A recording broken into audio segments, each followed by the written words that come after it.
Hello friends, operation research के lecture number 17 में आपका स्वागत है। इस लेक्चर में हम लोग वही same problem Vogel approximation method VAM method से सोल्व करने की कोशिश करेंगे। इससे पहले के लेक्चर में हमने नॉर्थ वेस्ट कॉर्नर मेथड को देखा, लीस्ट कॉस्ट मेथड को देखा। अब ये वोगल एप्रोक्सीमेशन मेथड क्या है, तो इस मेथड का जो बेसिक कॉन्सेप्ट है उसको पहले समझने की कोशिश करनी है। हमको ट्रांसपोर्टेशन कॉस्ट में पेनल्टी की बात करनी पड़ती है। अब ये पेनल्टी कहाँ से आएगा? जैसे कोई प्रोडक्ट है तो हम उसको सबसे लीस्ट कॉस्ट मेथड जो पिछले हमने किया था उसको हम सप्लाई किए। यदि हम ऐसा नहीं करते हैं तो जस्ट उससे हायर कॉस्ट पर मूव करेंगे, और जब उससे हायर कॉस्ट पर मूव करेंगे तो जो एक्स्ट्रा कॉस्ट होगा उसको हम बोल रहे हैं पेनल्टी। उस पेनल्टी को हम यहाँ रोड वाइज अगर काउंट करेंगे तो रोड डिफरेंस की बात करेंगे, और कॉलम वाइज अगर पेनल्टी की बात करेंगे तो कॉलम डिफरेंस की बात करेंगे। तो सबसे पहला काम हमें क्या करना है, जब भी वैम मेथड की बात होगी तो वैम मेथड में आपको क्या करना है, बिल्कुल रो वाइज हम स्टार्ट करते हैं। रो वाइज जब स्टार्ट करेंगे तो देखिए हमारे पास रिटेल एजेंसी है 1 2 3 4 5। इसमें सबसे लीस्ट कॉस्ट किसका है? 1 है, और इससे जस्ट अपर क्या है? 9। तो ये जो रो डिफरेंस है ये सिर्फ इन्हीं दोनों के बीच में हम काउंट करेंगे, सब लिस्ट अपर लिस्ट उससे हायर की तरफ अभी नहीं बढ़ेंगे अब। तो यहाँ पर 9 - 1 पेनल्टी क्या होगा हमारा? यहाँ पर सबसे पहले पेनल्टी हमको लग रहा है 8 रुपीज़ का। इसमें अगर हम देखेंगे तो सबसे लिस्ट वैल्यू है 1, और सबसे इससे जस्ट एबव जाएंगे तो 12 होगा। 12 - 1 क्या होगा? यहाँ पर होगा 11। यहाँ पर अगर हम जाएं तो 1, और 1 से ज़्यादा है 14। 14 - 1 क्या होगा?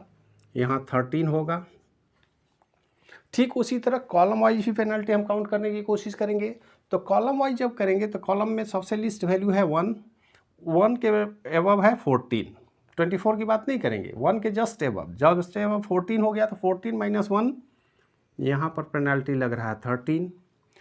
यहाँ पर 9, 12 और 33, मतलब 9 से जस्ट अब एबव है 12, तो 12 - 9 3, 13, 16 और 1, तो 1 के ऊपर जस्ट एबव है 13, तो 13 - 1 यहाँ 12 का पेनल्टी लगेगा।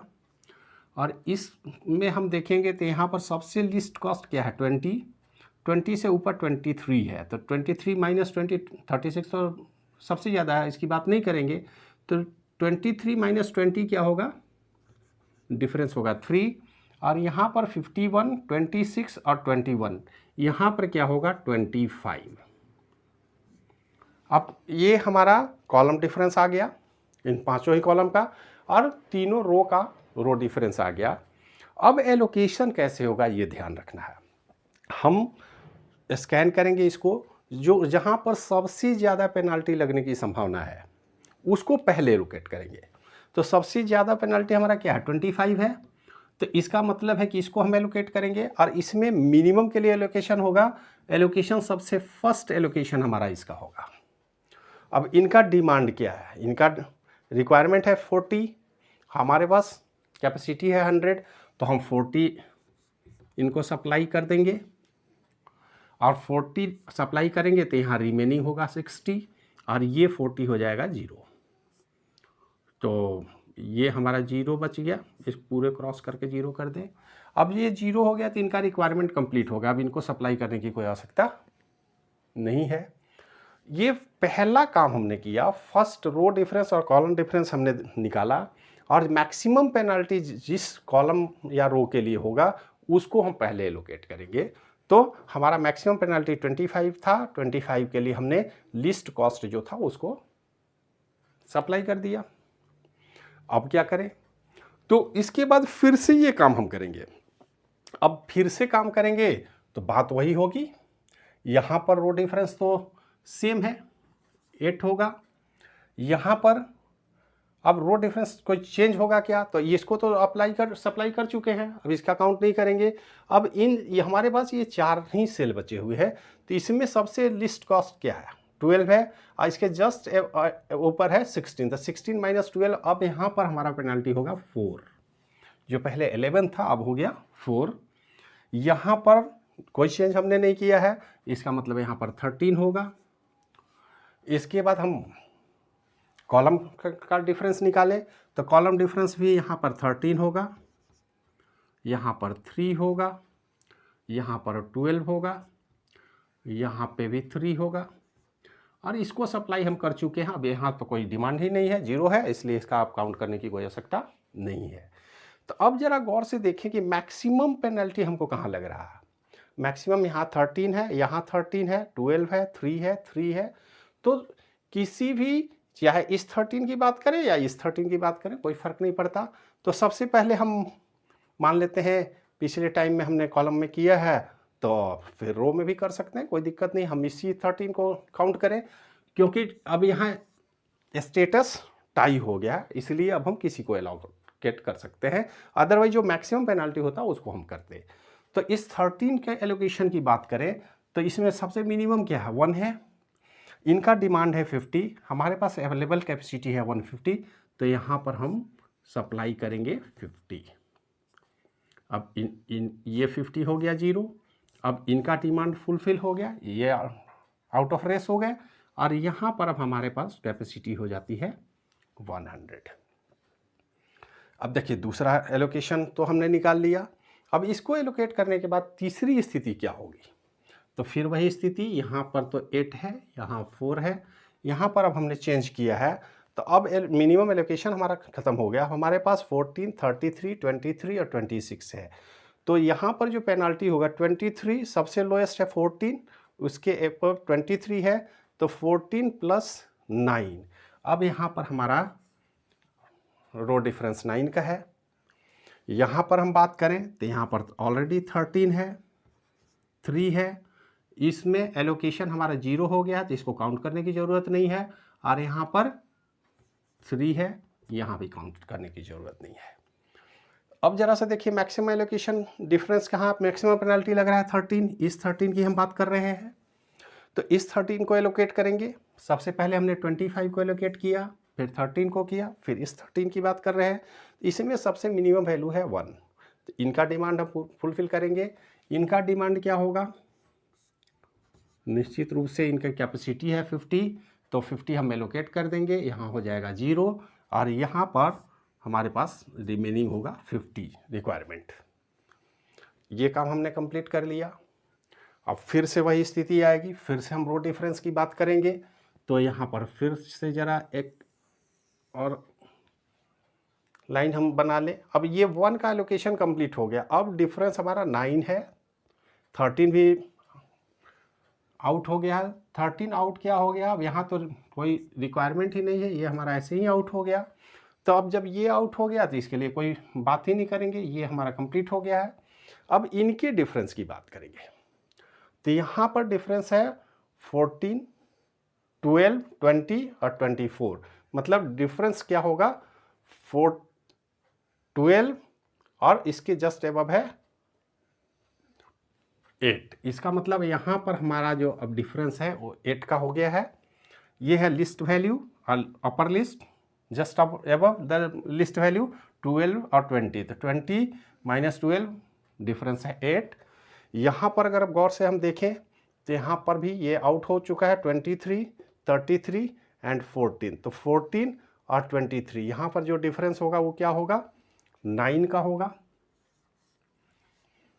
ठीक उसी तरह कॉलम के केस में भी हम करें, यहाँ भी, यहाँ पर तो जगह है हमारे पास उपलब्ध। तो इसमें डिफरेंस हम देखें तो यहाँ पर एलोकेशन अभी 50 का है, तो 24 है, ये 14 है, डिफरेंस कितना का होगा, 10 का होगा। यहाँ पर डिफरेंस क्या होगा, ये तो 9 आउट हो गया, 12 और 33 की बात है, तो 33 - 12 अगर हम करेंगे तो क्या हो जाएगा, 21। यहाँ पर डिफरेंस 21 का है, और इनके इसका काउंट करने की ज़रूरत नहीं है, इसको भी नहीं काउंट करेंगे। यहाँ पर 20 और 23 है, तो यहाँ पर डिफरेंस है 3 का। अब मैक्सिमम पेनल्टी क्या है, 8 है, 9 है, 10 है और 21 है। स्वाभाविक है कि हमारा सिलेक्शन होगा ये 21। तो 21 में मिनिमम क्या है, 12 है, इसको हम एलोकेट करेंगे। यहाँ पर डिमांड है 60, यहाँ पर हमारा रिक्वायरमेंट 60 है, अवेलेबिलिटी कैपेसिटी भी 60 है, तो हम यहाँ पर 60 सप्लाई कर देंगे इसको, तो ये भी हमारा निकल गया। अब ये 60 हो गया 0, ये 60 भी हो गया 0। ये अगर 0 हो गया तो अब यहाँ काउंट करने की ज़रूरत ही नहीं है। अब तो यहाँ भी 0 है, यहाँ भी 0 है, ये भी निकल गया और ये भी गायब हो गया, क्योंकि अब हमारे पास कुछ भी नहीं बचा है। तो यहाँ पर जब हम 60 का एलोकेशन कर दिए तो ये भी आउट हो गया, पूरा रो आउट हो गया। 100 था, 100 की सप्लाई हो गई है। अब हमारे पास सिर्फ 2 ही सेल बचा हुआ है। 2 सेल में भी ये सेल तो निकल ही गया है, अब ये और ये 2 सेल है, तो 2 सेल में जो मिनिमम है उसके लिए अब पेनल्टी की बात ही नहीं है, तो इनको हम एलोकेट करेंगे। इनका डिमांड है 50 और इनका कैपेसिटी है, तो यहाँ पर हम 50 सप्लाई कर देंगे, ये भी आउट हो जाएगा, ये 0 हो जाएगा, और फिर इस 50 को लास्ट में हम यहाँ सप्लाई करेंगे। इस तरह से कंप्लीट डिस्ट्रीब्यूशन हमारा हो गया। तो वोगल एप्रोक्सीमेशन मेथड का मतलब क्या है? देखिए, हम पेनाल्टी बेस्ड वर्क कर रहे हैं। सबसे मिनिमम कॉस्ट जो होगा और उसके जस्ट अपर जो कॉस्ट है उसको हम डिफरेंस को पेनाल्टी बोलेंगे, और रो डिफरेंस को रो डिफरेंस में हम लिख रहे हैं, कॉलम डिफरेंस को कॉलम डिफरेंस में। और जो ही जिस रो का कंप्लीट हो जाएगा एलोकेशन उसको हम डैश कर देंगे, कॉलम का एलोकेशन कंप्लीट हो जाएगा डैश कर देंगे, क्योंकि उसका डिफरेंस निकालने की कोई ज़रूरत नहीं है। और हर बार जो रो और कॉलम दोनों में जो मैक्सिमम पेनल्टी होगा एलोकेशन हमारा सबसे पहले उसके होगा, ताकि हमको फाइन नहीं लगे, हम कम से कम में अपना काम कर लें। और इस तरह से हमारा एलोकेशन वोगल एप्रोक्सीमेशन मेथड में किया। कॉस्ट क्या होगा हमें नहीं पता, ज़रा सा देख लिया जाए। अब यहाँ पर जो कॉस्ट काउंट करने की बात होगी, तो ये कॉस्ट हमारा है 50 इंटू 1 प्लस इसके बाद 40 इंटू 1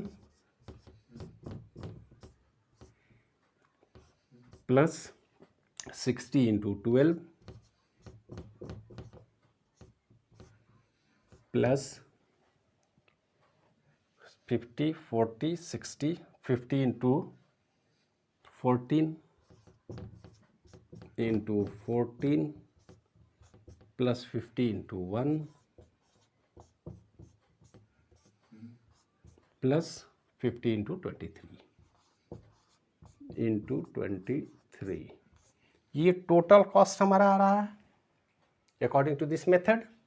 अब इसको काउंट कर लें हम, 50 प्लस 40 प्लस 600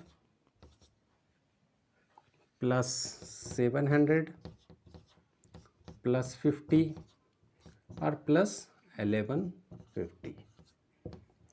अब टोटल कॉस्ट कितना हो जाएगा? तो 50 प्लस 40 90 690 7 और 6 1390 1440 1411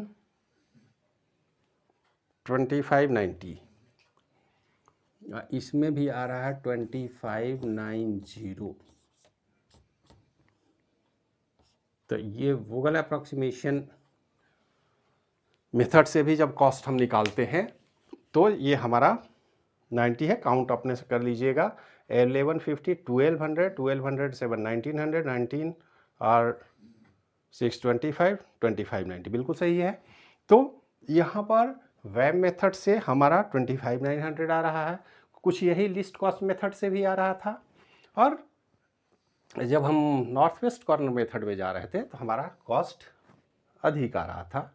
अब सवाल है कि जो कॉस्ट है वो ऑप्टिमाइज्ड है कि नहीं। हम कैसे मानेंगे कि अब इससे लिस्ट कॉस्ट में काम नहीं हो सकता, ये ऑप्टिमम है। ऑप्टिमम हमें तो नहीं पता, ये तो बेसिक फिजिबल सॉल्यूशन है। हमारे पास 3 मेथड लगाए, 2 में एक आया, एक ही बराबर का कॉस्ट आता है, कई बार इसमें भी डिफरेंस आ सकता है।